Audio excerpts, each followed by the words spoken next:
يغفر الله ولهم ولوالديهم ولمن بأسرارهم وأنوارهم وعلومهم وأمهاتهم في الدين والدنيا والآخرة وإلى حضرة النبي محمد صلى الله عليه وسلم.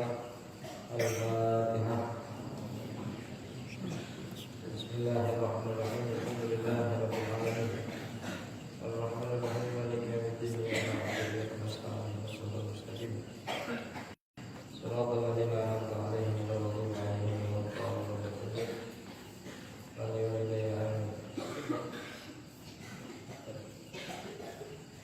Dikatakan dengan hadiah Fatihah. Siwak sakit Edi Junaidi bin Sokol Lukas sakit Haji Aminuddin bin Masadi Penyayu siwak sakit Syamsul Arifin bin Sahab sakit Dahan sekali berbagai kesembuhan dari Allah Subhanahu wa Ta'ala yang akan kita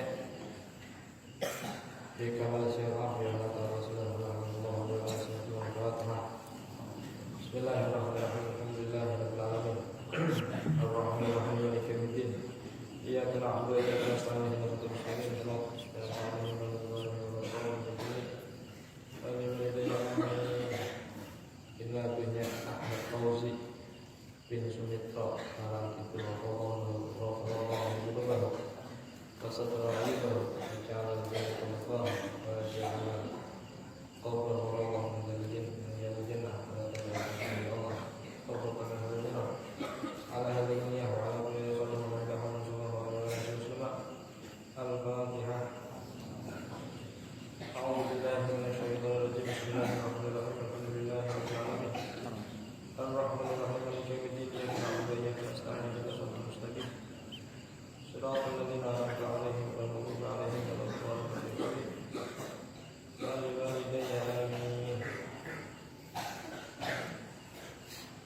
Bismillahirrahmanirrahim. Alhamdulillahi rabbil alamin.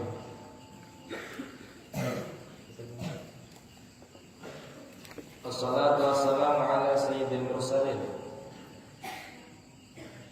sayyidina wa habibina syafi'ina wa qurrati a'yunina wa maulana Muhammadin sallallahu alaihi wasallam wa ala alihi wa sahbihi ajma'in.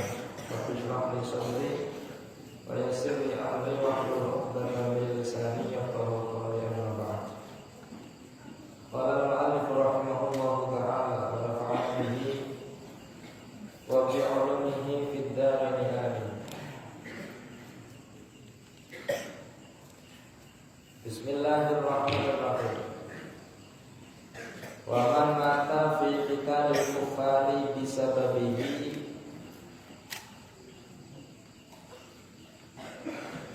kuffina fi thiyabihi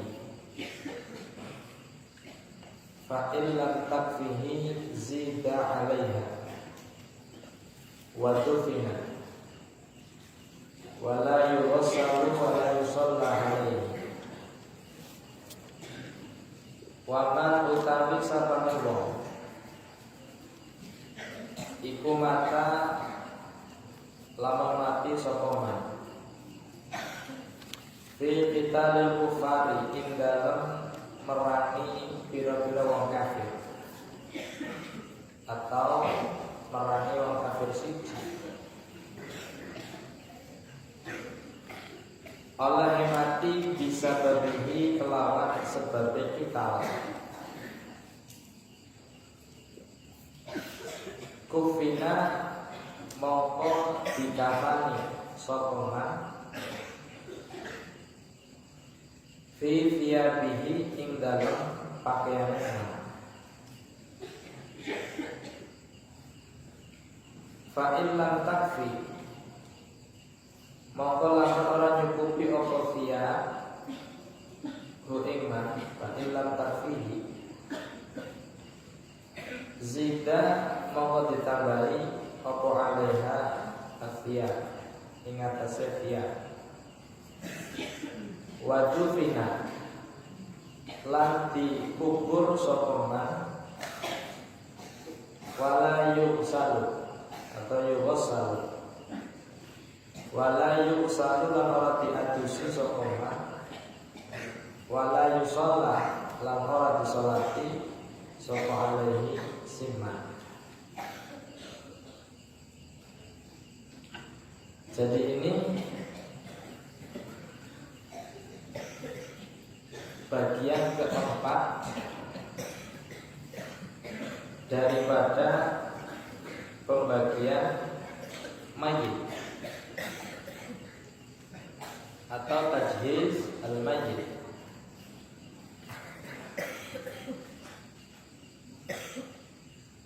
Yang pertama sudah dijelaskan tentang mayit muslim yang besar, yang bukan sikit artinya, dengan 4 kewajiban: dimandikan, dikafani, disolati, dan dikubur. Kemudian ada kewajiban lagi bagi kita ketika mayitnya bukan muslim, yaitu kafir tapi sing dhimmi, kafir yang tidak memerangi orang Islam, kafir yang baik secara hukum duniawi. Maka kewajiban kita adalah mengkafani dan menguburnya. Tidak ada kewajiban mandi, bahkan haram disolati. Jelas ya? Itu mayit yang kafirnya dhimmi, bukan kafir harbi atau kafir murtad. Kalau kafir harbi atau murtad, tidak ada kewajiban apapun bagi kita orang muslim. Dia dusi kena, dikubur kena, dikafani kena, orang kena, bebas. Geletak atau kena, di balang kemarin bumbang ya kena. Ketika harbi atau murtad, jelas ya. Dan yang ketiga, bagaimana ketika mayitnya adalah as-siqtu, sikit. Sikit itu apa? Bayi atau janin yang keluar sebelum waktunya.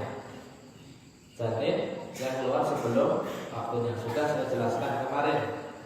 Ada kalanya di situ seperti mayit dewasa, ketika ada istihlal, ada tanda-tanda kehidupan, nangis, menjerit, amok, wahim, dan lain-lain. Maka mayit hukumnya seperti mayit dewasa, dimandikan, dikafani, dikubur, dimandikan, disolati, dikafani, dikubur. Ada juga sikit yang di situ tidak ada tanda-tanda kehidupan. Awit sing weteng wis mati, awit sing weteng wis mati. Tapi dilihat ketika ada khalqu adami, ada apa namanya, bentuk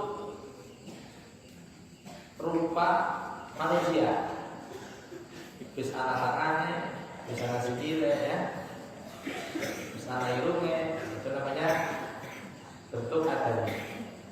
Maka bagaimana? Wajib dimandikan, dikafani, dan dikubur saja, tidak boleh disolati. Tidak boleh disolati. Mati sing jero wis. Nah sekarang bagian keempat, yaitu ketika ada orang mati, orang muslim meninggal karena membela agama Allah, yaitu orang yang matinya mati apa? Syahid. Jelas ya? Mati syahid. Siapa orang yang disebut dengan mati syahid? Yang dimaksud syahid dalam bab jenazah atau bab janazah adalah syahid dunia, syahid duniawi, dan juga ukhrawi dengan ketika niatnya adalah la kalimatillah. Kalau berbicara syahid ukhrawi banyak sekali, sampai 70 macam. Wong kelelep syahid, wong lagi golek ilmu syahid, wong lagi golek nafkah syahid, wong sing lagi lahir mati syahid, wong sing awan. Ya banyak sekali orang mati syahid. Tapi itu syahid untuk urusan apa? Ukhrawi. Urusan duniawinya yang mencakup 4 hal ini, dimandikan, dikafani, dikubur, itu nanti tetap hukumnya hukum mayit biasa. Lah yang dibahas untuk orang yang mati syahid disebut syahid duniawi maksudnya adalah ketika orang tersebut meninggal di medan peperangan ketika berperang melawan orang kafir. Jadi man mata fi qitalil kufar bisa babi. Ada dua catatan. Yang pertama ketika qitalul kufar, yang kedua bisa babi hadal qital. Maksudnya bagaimana? Ismail.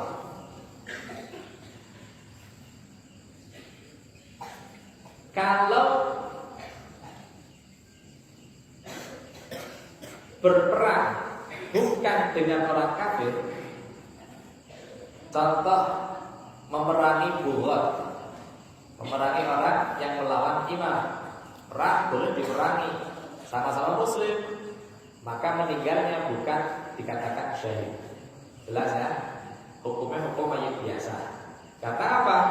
Meskipun dia mati dalam peperangan, tapi berperang melawan orang muslim, bukan orang kafir. Yang disebut mati syahid adalah ketika orang tersebut mati melawan orang kafir. Jelas ya? Meskipun seumpama katakan seperti ini,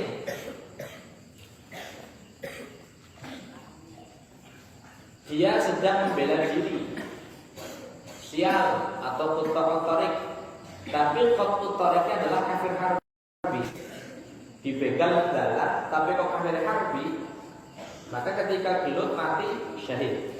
Jelas ya? Dapat. Yang kedua, meninggalnya bisa babil kita, karena memang sebab apa sebab perang. Meskipun contoh di dalam peperangan dia menombak musuh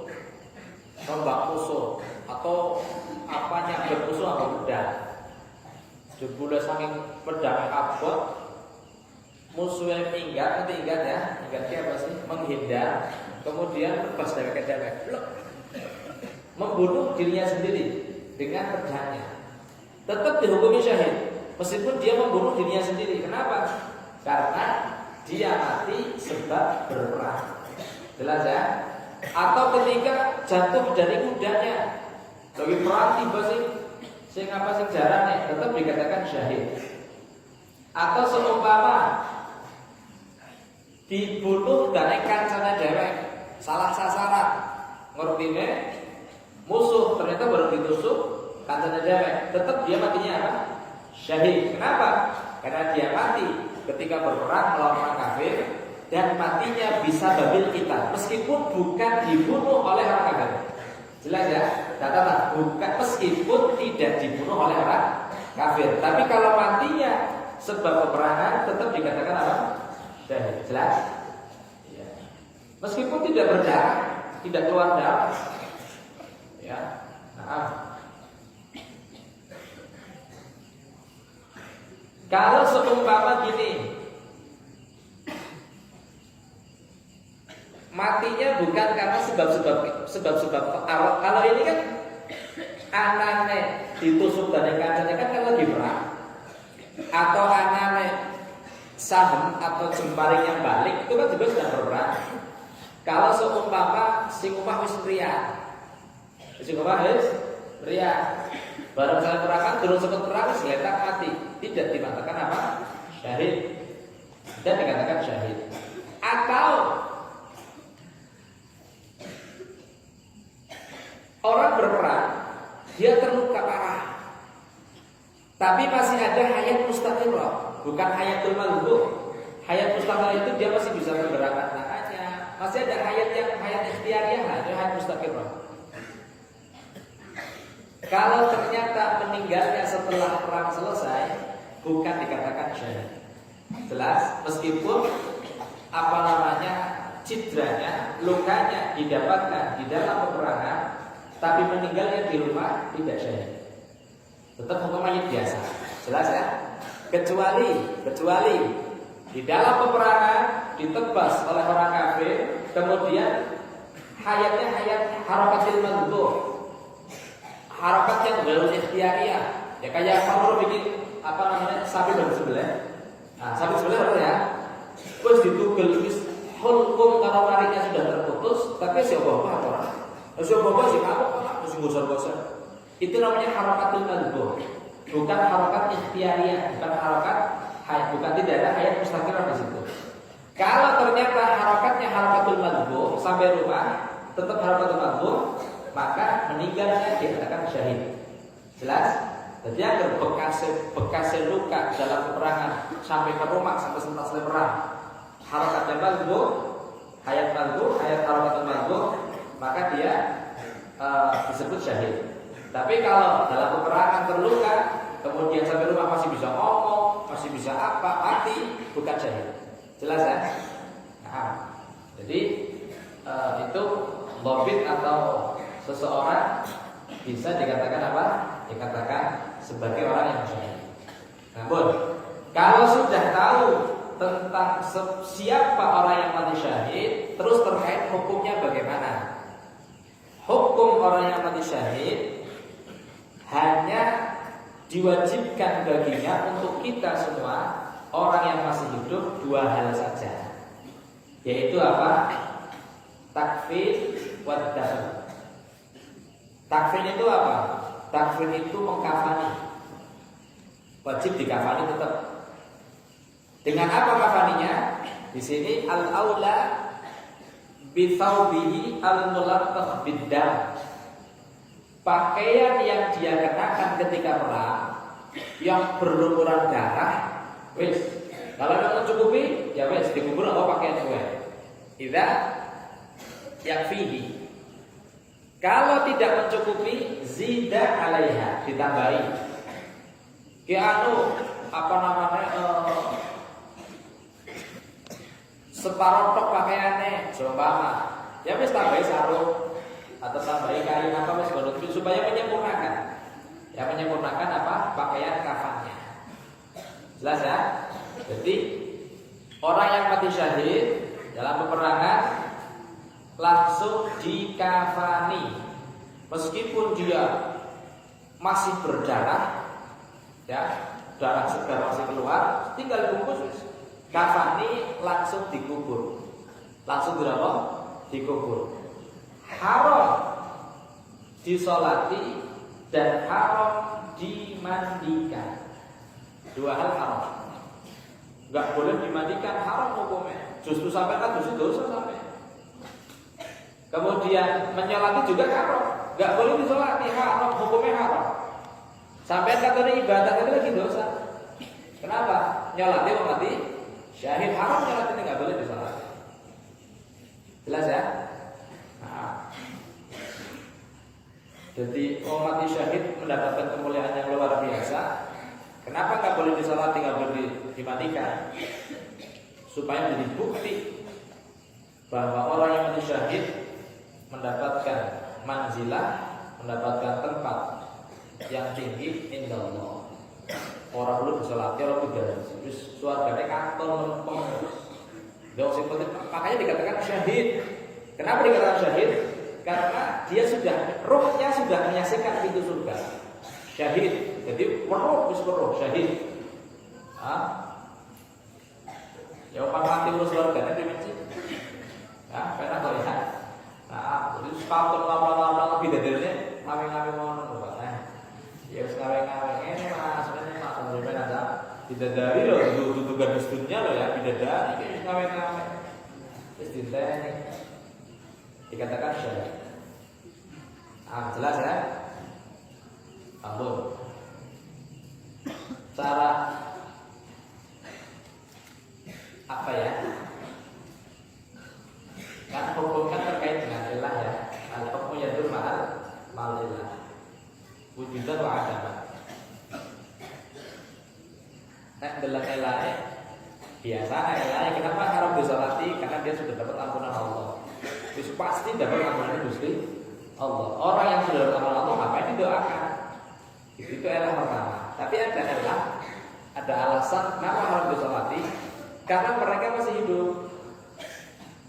Wala tahsabanna alladziina qutiluu dzalbihim yurzaqun. Ya, jangan kalian sangka orang yang mati membela agama Allah itu mereka amwat. Bal ahya, mereka orang-orang hidup. Wong sebelah wong wis urip disolati. Hah? Sampeyan nyolati wong urip. Dosa apa ora?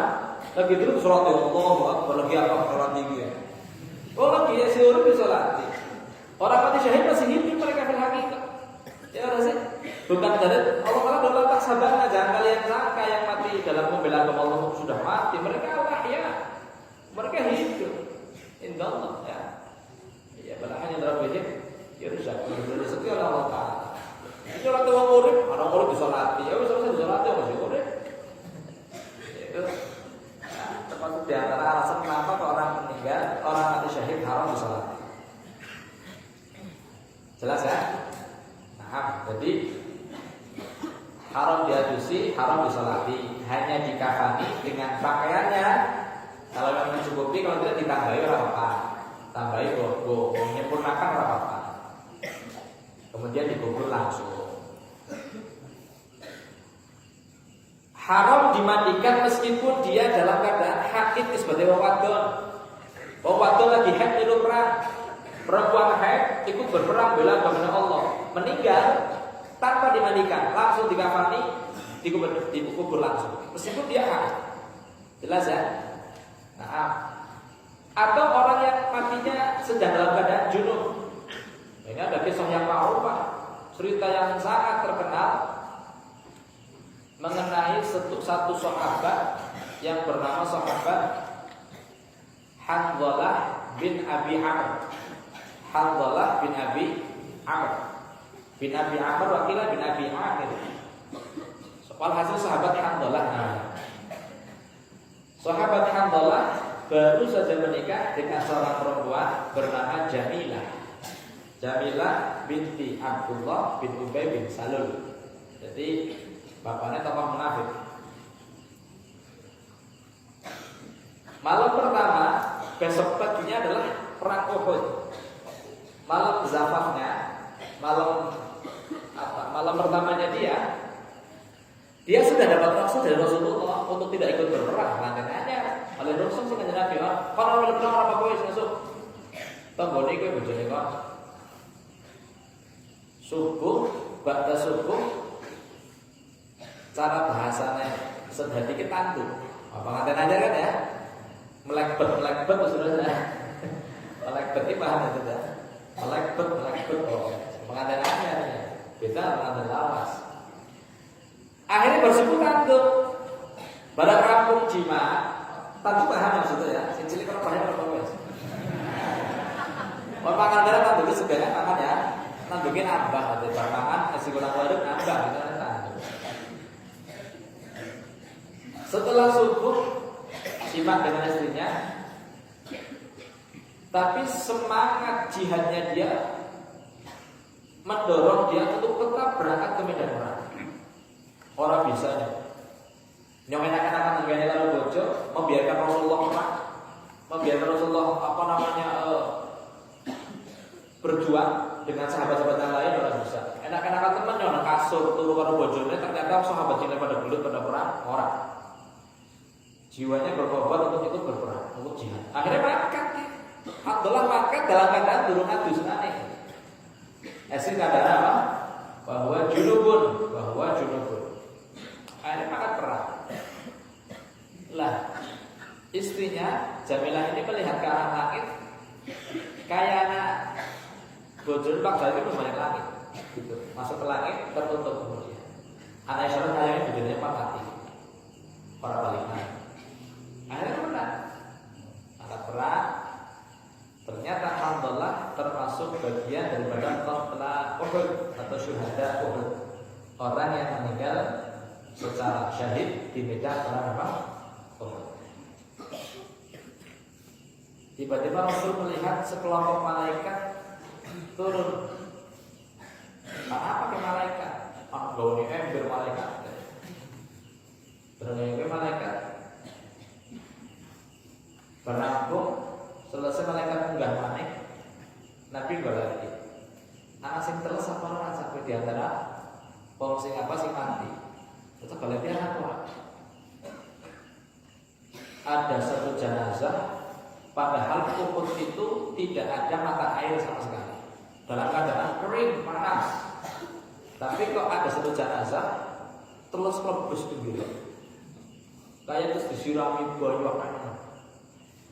Nabi bilang, siapa gue? Handalah ya Rasulullah.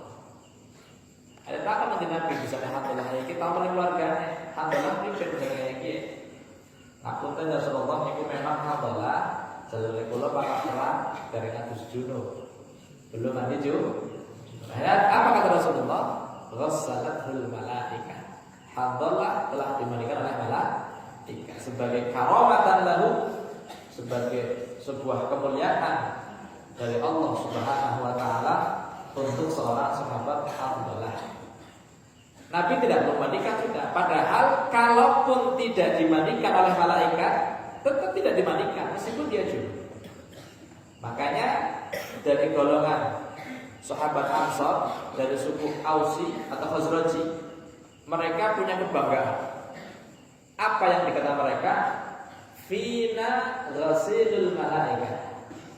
Dalam kelompok kami orang-orang Aus, orang-orang Khazraji, ada orang yang disebut Rasulullah dengan ghasilul malaikat. Orang yang dibandingkan oleh mereka langka, ya gue loh. Yang mereka langka, orangnya mana kayak waktu itu dari malaikat, mereka langka ya. Jadi itu jadi kebanggaan orang-orang Khazraji. Radhiyallahu anhu. Jelas ya? Jadi cerita tentang siapa? Sahabat Abdullah. Hasil orang yang mati syahid karena membela agama Allah melawan orang kafir dan matinya bisa babil qatli, bisa bil qital dengan sebab peperangan, dia disebut orang yang mati apa? Mati syahid. Orang yang mati syahid hukumnya haram dimandikan dan haram disolati. Yang diwajibkan hanya dua, yaitu dikafani dan dikubur. Itu saja sudah. Wal aula kafnuhu dengan pakaian yang masih tercampur dengan apa? Darah. Paham ya?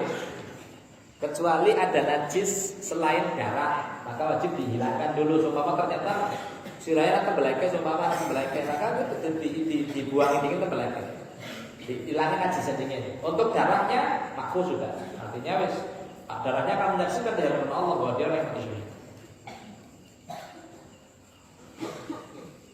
wa aqallul ghusl. Tapi luwih sithik-sithike ngadusi mayit iku izalatun najasati, iku ngilangi najis. Wa ta'mimu jami'i basyarihi, lan ratani sekabehane kulite mayit. Wa sya'rihi, lan rambute mayit. Wa in kafufa, senajan kandel apa sya'ar, marrotan kelawan saambalan, bil ma'i kelawan banyu al mutahhiri kan bisa nyuciaken. Jadi musannif hanya menjelaskan tentang aqallul ghusli, paling sedikitnya memandikan mayit. Dalam arti sudah mencukupi. Ada tariqah, ada kaifiyah yang sempurna. Ini hanya yang akal. Ngadusi mayit secara khulasah, sing penting teles wis kowe. Yang penting teles kabeh kena banyu kabeh. Syaratnya banyu sing suci tur nyuciaken, bukan air mustamal atau bukan air yang mutanajis. Siapkan air yang suci dan mensucikan, baru digebyur dari mulai ujung rambut sampai ujung kaki. Yang penting teles kabeh. Jelas ya? Yang penting apa? Rata teles. Yang penting kena banyu kabeh. Untuk masalah izalatun najis, kenapa di sini akal ghusl izalatun najasah? Ketika kita mengikuti qaulnya Imam Rafi'i bahwa satu basuhan ketika menghilangkan najis tidak bisa menghilangkan hadas. Wal mu'tamadlah satu basuhan. Jadi contoh, nang kene anak tangan anak uyuwe. Ya, tangan anak uyuwe. Al-Imam Rafi'i membutuhkan dua basuhan. Basuhan menghilangkan najis dan basuhan untuk menghilangkan hadas. Tapi Al-Imam Nawawi tidak, satu basuhan cukup. gebyuran, najisnya hilang ya wis, sudah cukup. Jelas ya? Jadi di sini makanya dikatakan syarah ya, wa hadza mabniyun ala ma sahhahu Rabi'i, bahwa orang yang akan mandi wajib menghilangkan najisnya terlebih dahulu. Yang Nawawi enggak, ketika dibasuh najisnya gawa hilang ya wis cukup. Jelas ya? Nah, jadi yang penting takmim, sing penting rata wis. Ngadusi mae sing penting rata. Telus kabeh kena banyu kabeh. Dari mulai sya'ar rambut, meskipun rambut yang apa? Rambut yang apa yang kabut, sing kandel. Tetap kudu telus kabeh. Tidak boleh ada yang tertinggal. Jadi bukan mayit itu sing bote kandel digosok-gosok ya supaya makhluk bagiannya kena paling jero paling kulit jero. Nah,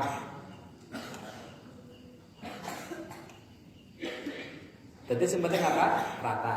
Makanya gini, dalam memandikan mayit tidak ada kewajiban niat. Tidak ada kewajiban apa? Niat. Tidak perlu yang memandikan nawaitu ghuslal mayit, tidak perlu. Sebenarnya gebyur cukup. Jelas ya? Meskipun tidak ada nih niat. Makanya gini, ada istilah apa namanya? Ada istilah lagos, istilah apa namanya sebenarnya dikatakan tebak-tebakan. Anak perkara wajib niatnya sunnah, perkara sunnah niatnya wajib. Perkaranya wajib tapi niatnya apa? Sunnah. Ada perkara sunnah niatnya wajib, yaitu ketiganya masalah mandikan mayit. Memandikan mayit hukumnya apa? Hukumnya wajib.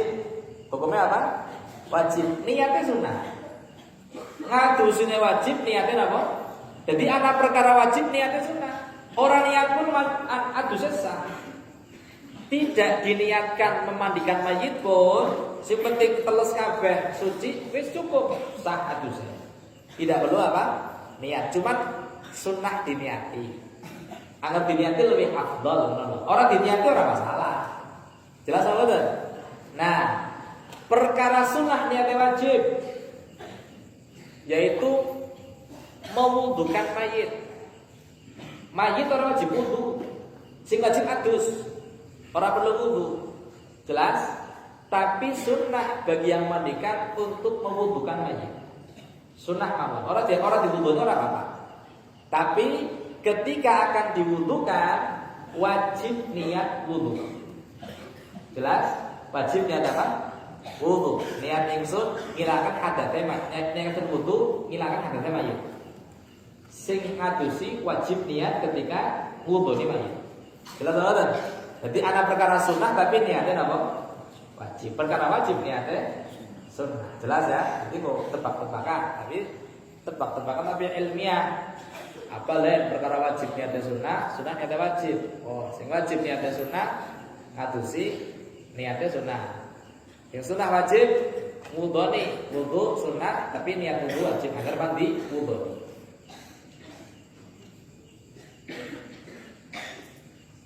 Jelas ya? Itu yang masalah apa? Aqallu al-ghusl. Makanya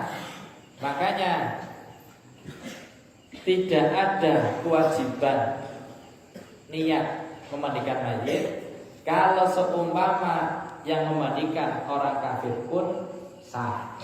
Cukup sing mandikan orang kafir kan la ibrata bi niyatihi. Tidak ada ibrah dengan niatnya orang kafir.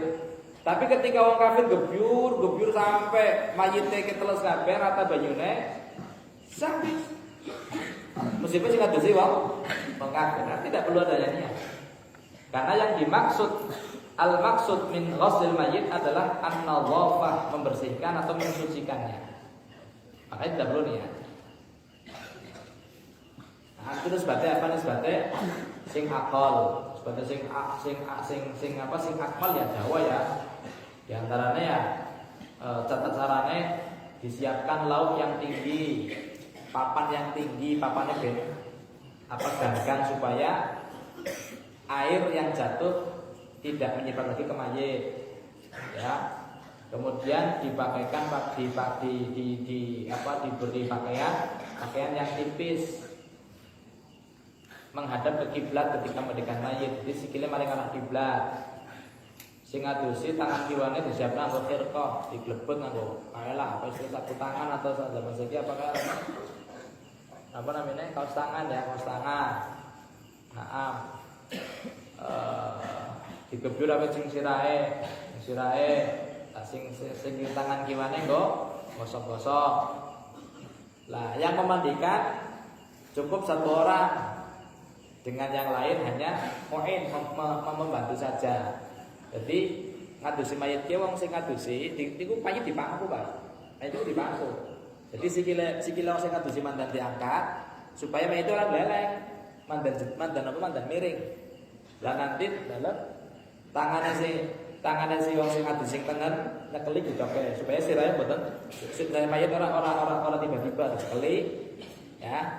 Sekeli lah sing kiwa gosok-gosok, sing ana sing gabiri niku lho. Dan tarif niku setunggal tok sing ngadusi niku tiyang setunggal. Nah, namanya Syekh sampai itu bafadhol. Jadi wis mayit satarif sing ngadusi wong siji. Dia memang orang yang paling alim dalam bab memandikan mayit. Bafadhol. Mul wajah serem, kok ndeleng wajahnya serem karena apa? Ndeleng mayit pirang-pirang. Seperti itu ya, itu. Jadi, supaya ibhamnya jempolnya disadon yang teleng, gitu, supaya orang-orang bayang-bayang mayit sekeli. Sintangan gimana yo? Nggak gosok-gosok. Dimungkinkan anggapan ngadusi mayit dalai bukhur supaya mambunya wangi ya, bukan ternyata ada kotoran yang keluar bau dari dalam mayit, dalai bukhur. Terus sing ngadusi mau bisa sapu tangan kian nyewoki kubul itu bisa woki. Amal hasil seperti itu. Disiwaki juga dengan khirqah, disiwaki ya. Berusaha untuk supaya dikemoni, ngobahnya dikemoni. Ya dengan catatan aja gleleng bukan bener kumaring jauh. Ya. Lah kiri, lang berang caranya.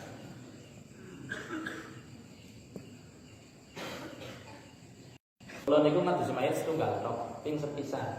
Ketika memandikan abai kulo yang ya ora tahu. Nah, cara takziah ya. Enteni apa wis. Terus saya beri takziahnya turun. Awalnya kan diminta untuk memandikan ada orang wani. Kalau ngadusi jenazahnya itu cuma abai kulo tok.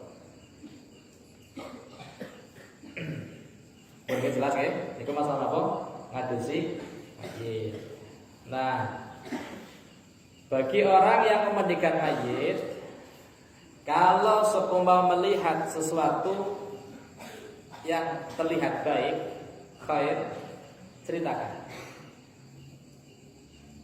Kayak dene wong sing ngeduk mayit, ngeduk apa namanya ngeduk kuburan juga. Walhasil apa ulguru mahasina mautakum.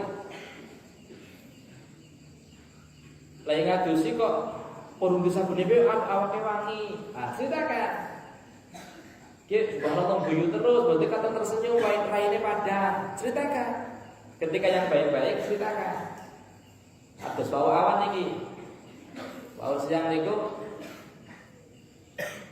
keindahan kemangane niku nilainya. Di bumi niku ramai sangat. Memang muhibbin luar biasa. Itu cerita dari penggali kubur ya. Kalau ningali videonya ngaten.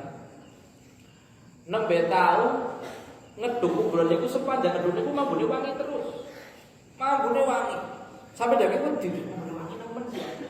Padahal dheweke kawit wingi-wingi gali kubur terus lagi akeh pirang wong ninggal wong meninggal, hampir tiap ada orang meninggal. Tapi ketika ngeduk kanggo jedaan niku happy luar biasa masyaallah. Niku luangan niku membuang terus. Kalau kula ningali videonya karo lagi karo nonton iku. Wong nonton kuburan kaya ora kaya ya mau pada kubur luar biasa. Ketika ada hal seperti itu silakan.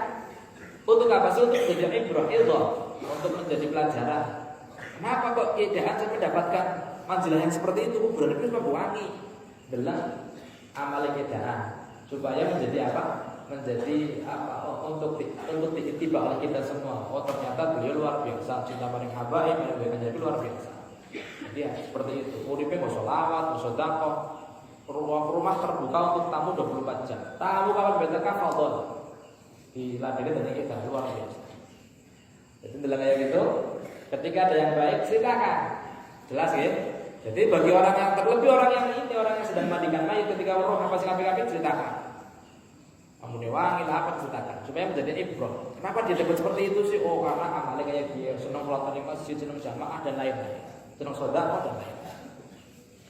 Tapi kalau ternyata yang terlihat adalah sesuatu yang tidak baik, kata makhluk, dia wajib untuk menyimpannya. Raine ireng seumpama ya, sing burung al-ghasil tok. Jadi ireng kayak dia, mabune bacin dan lain-lain, jangan ceritakan.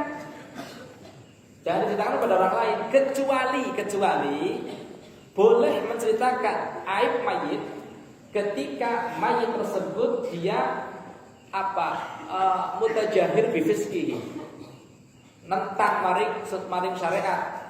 Contoh dheweke do minum junung tengah dalan. Dadi nantang ora ubetan, maksiate nantang. Mutajahir bifiski namanya. Ngedeng dengan kefasikannya, dengan kemaksiatannya. Wong itu seneng minum ciu ya, seneng dalan ora wadon nggih nggawa wadon dan lain-lain hasil wong sing kelihatan wis katon bahwa dia orang yang berbuat maksiat kok ngedeng. Wong maksiat kan dongnya ditutupi nggih. Dongnya kan bainah wa bainallah supaya ditutupi dengan Gusti Allah. Tapi malah ngedeng kayak nantang. Ketika mati kok ada sesuatu yang terlihat tidak baik, ceritakan apa-apa. Mayite geseng. Orang apa? Supaya dia menjadi ibrah, menjadi pelajaran.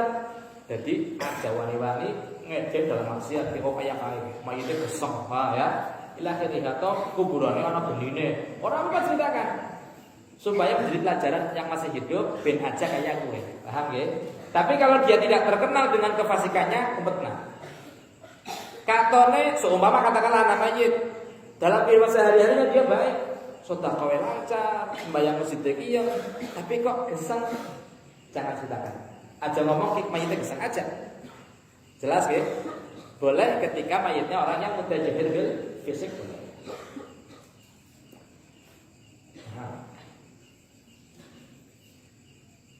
Ibu niku keterangan tentang apa? Tentang ngadusi mayit. Jadi ngadusi mayit kayak adus lagi wong jinabah wis kayak wajib. Ada batas wajib sih. Dalam itu bagaimana? Gunakan airnya air yang suci mensucikan, air yang 2 qullah, dijaga tenang supaya jangan menggunakan air yang mustakmal. Jadi aja kono-kono mayit tenan dhuwur, beda ning isor beda cilik maning di bawah kurang dari 2 qullah. Kan di kebunmu balik paling kono kan mustakmal. Paham ya? Seperti persis kayak kono dus jinabah wis. Sama persis. Jadi diusahakan supaya dijaga tenang biar tidak terjadi air mustakmal apalagi kalau air yang menjadi mutanajis. Usahakan ada kados kula riyen niku abahe kula nek kula ngaji niku menek toler. Jadi sing pantura langsung kepala tegebur dulu. Jadi sing dhuwur Indonesia niku tegebur dadine mboten dulu ngangge napa? Ngangge ember mboten dulu. Nah, nek toler langsung dadi kepenak luwih aman ya. Aman tidak sampai menjadi mustakmal apalagi mutanajis. Bon wa aqallul kafni wallahu a'lam. Sesuatu yang bermanfaat fi dunia dan akhirat. Amin Allahumma amin. Bismillahirrahmanirrahim.